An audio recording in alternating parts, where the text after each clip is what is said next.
তা আজকে 2026 সালে আমাদের জানুয়ারি মাসে ফার্স্ট পিকনিক হচ্ছে। আমরা আগেও পিকনিক খাইছিলাম, 25 সালে ছিল এটা। তা আজকে সৌম্যদ্বীপের মানে কি বলবো আয়োজনে আজকে পিকনিক করা হচ্ছে। তা সৌম্যদ্বীপ সুন্দর আয়োজন করছে আজকে। আমরা ভাবিনি যে এতটা সুন্দর আয়োজন করবো। এই কত সুন্দর লাইটের ব্যবস্থা, উপরে আবার বসার জায়গা আছে। তা আমরা বিকেলে আসতে ভালো বসতে পারতাম। তা রাতে আমি উঠছিলাম উপরে, অবশ্য খুব ভালো জায়গা। তা এখানে যে আমাদের রাতে থাকার জায়গা এটা।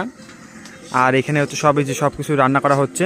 দেখি কী রান্না হয়েছে এখানে। হয়তো একটু আগে হয়তো এই যে কী ওরা একটু করেছিল, এই এখন হয়তো এখানে ফ্রাইড রাইস আছে। ফ্রাইড রাইস এখানে এই যে ফ্রাইড রাইস হয়ে গেছে করা। বাদ দিকে এমনি একটু আগে একটু টিফিন করা হয়েছিল। তাছাড়া আমরা কফি টফি খেলাম।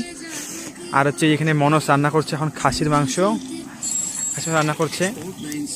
ইমরানের যে অনেকটা সাহায্য করার পর এখন ইমরানের মুখ না খোলাই ঠিক আছে। আর এই যে সৌম্যদ্বীপ সব কাজ শেষ, আর মানব হচ্ছে এখন আগুন তাপাচ্ছে, ঠিক আছে, এই কাজ করছে। আর এদিকে বাদ দেখি এমনি খোলা মাঠ। আজকে আমরা এই খোলা মাঠেই থাকবো, ঠিক আছে, আমাদের তাঁবুতে। তা আমরা একটু তাঁবুতে দেখে তারপরে বন্ধ করে দিই আর কি।